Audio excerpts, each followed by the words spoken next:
Hello students, welcome back to my YouTube channel. आज के video में हम पढ़ेंगे जो हमारा सब्जेक्ट है ह्यूमन रिसोर्स मैनेजमेंट, उसमें डिस्कस करेंगे जो हमारा टॉपिक चल रहा था स्ट्रैटेजिक इवैल्यूएशन एंड कंट्रोल। ठीक है, उसका आगे की प्रोसेस को हम डिस्कस करेंगे।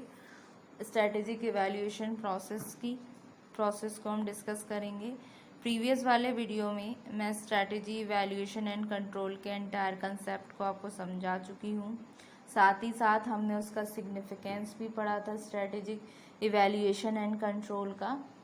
फिर हमने ऑब्स्टेकल्स पढ़े थे जो आते हैं इन स्ट्रैटेजी इवैल्यूएशन एंड कंट्रोल के टाइम। फिर हमने पढ़ा था टाइप्स स्ट्रैटेजिक कंट्रोल के कौन कौन से टाइप्स होते हैं। आज के वीडियो में हम पढ़ेंगे जो प्रोसेस होती है स्ट्रैटेजी इवैल्यूएशन की। तो इस वीडियो में मैं आपको फ्लो चार्ट के थ्रू स्ट्रैटेजी इवैल्यूएशन की प्रोसेस को समझाऊंगी।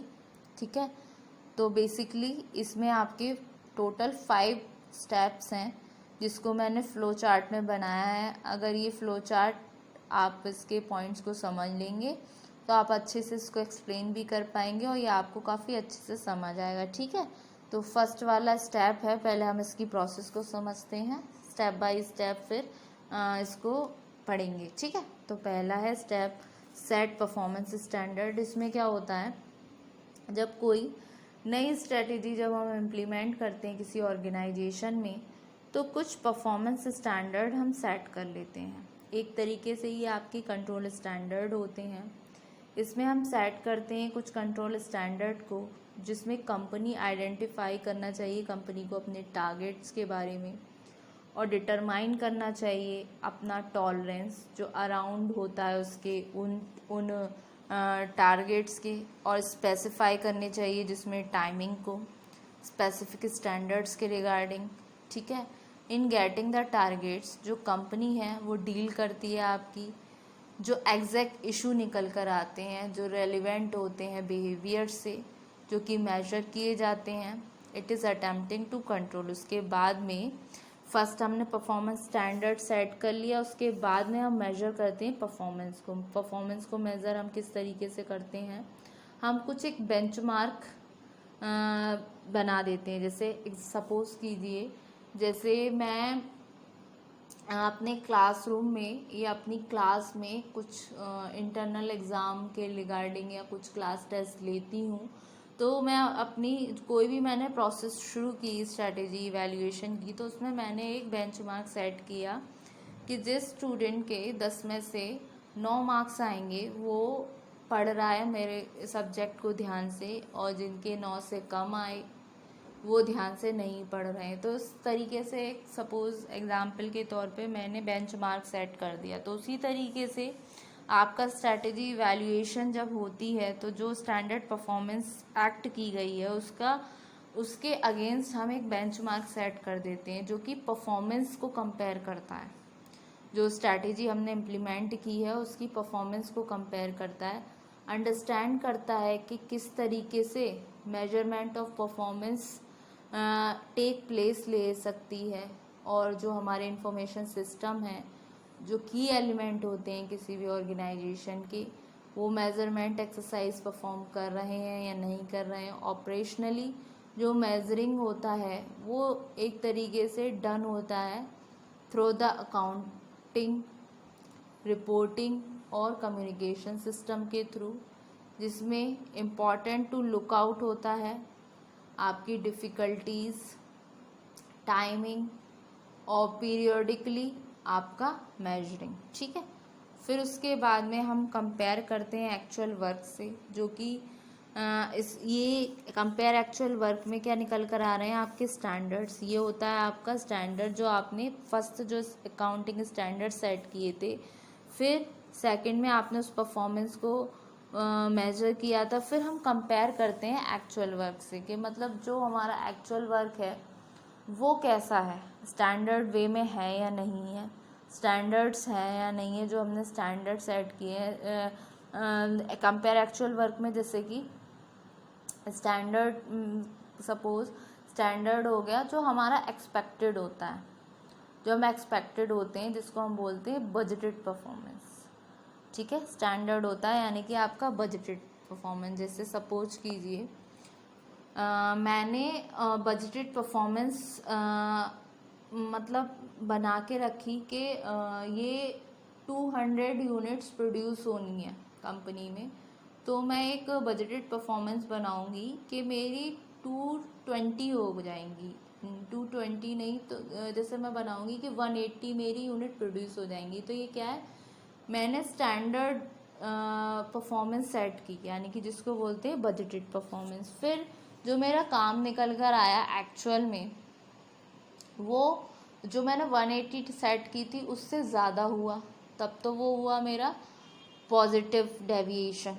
अगर उससे कम होगा तो वो होगा मेरा नेगेटिव डेविएशन। यानी कि जो स्टैंडर्ड बजट होता है वो हमारे एक्चुअल बजट से कम हो तब तो चलेगा, अगर ज़्यादा हो तो वो नेगेटिव इम्पैक्ट डालता है। तो उस स्टैंडर्ड को डिटरमाइन करेंगे हम स्टैंडर्ड को कि वो लिमिट में है या नहीं।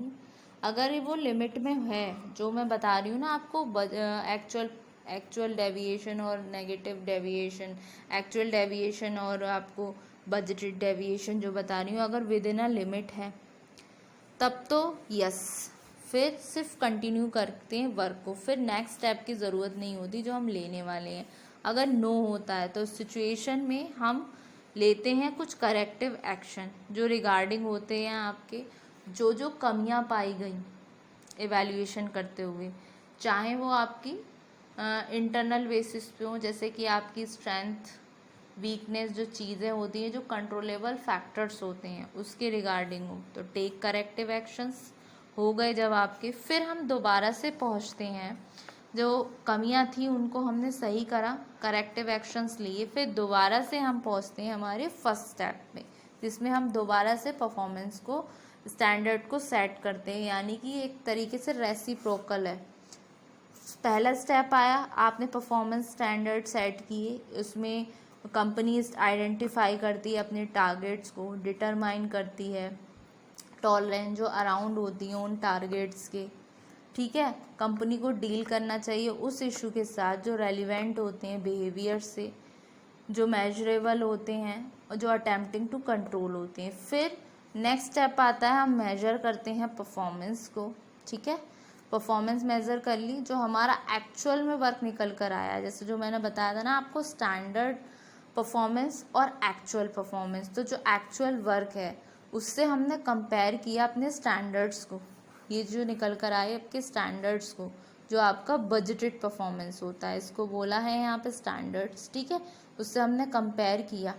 फिर उसके बाद में हमने डिटरमाइन किया डेविएशन को। डेविएशन कौन से निकल कर आए, मैंने अभी आपको बताए थे, जब आपके एक्चुअल परफॉर्मेंस मैच कर रहे हैं बजटेड परफॉर्मेंस से, तो हैंड्सफोर्थ जब निकल कर आए हैं आपके ज़ीरो डेविएशन। और जब आपका एक्चुअल परफॉर्मेंस डेविएट्स है, पॉसिबिलिटी पॉजिटिवली है ओवर द बजटेड परफॉर्मेंस, तो वो हुआ आपका पॉजिटिव डेविएशन। और जब आपका एक्चुअल परफॉर्मेंस जो है वो डेविएट्स कर रहा है negatively from the budgeted performance, तो वो हुआ आपका नेगेटिव डेविएशन। कुछ क्वेश्चंस होते हैं जो हेल्पफुल होते हैं डिटरमाइन करने में इनके कारण को, वो होते हैं आपके इंटरनल और एक्सटर्नल, रैंडम और एक्सपेक्टेड, डेविएशन टेम्परेरी है या आपका परमानेंट है। ठीक है, और जो भी स्ट्रैटेजी है वो स्टिल वैलिड है या नहीं है, जो कैपेसिटी टू रिस्पॉन्ड है टू द चेंज नीडेड है या नहीं है। डिटरमाइन किया हमने डेविएशन को, अगर विद इन अ लिमिट है, ठीक है, तो यस हो गया, तो सिर्फ इतना बन के रह जाएगी आपकी process, continue works, that's it. और विद इन अ लिमिट नहीं है तो फिर नेक्स्ट स्टेप आ जाएगा आपका टेक करेक्टिव एक्शन। फिर आपका वही पुराना फर्स्ट स्टेप आ जाएगा, ये आपकी होगी रेसिप्रोकल प्रोसेस। तो होप सो स्टूडेंट, आज के वीडियो में आपको ये प्रोसेस ऑफ स्ट्रैटेजी इवैल्यूएशन समझ आ गई होगी।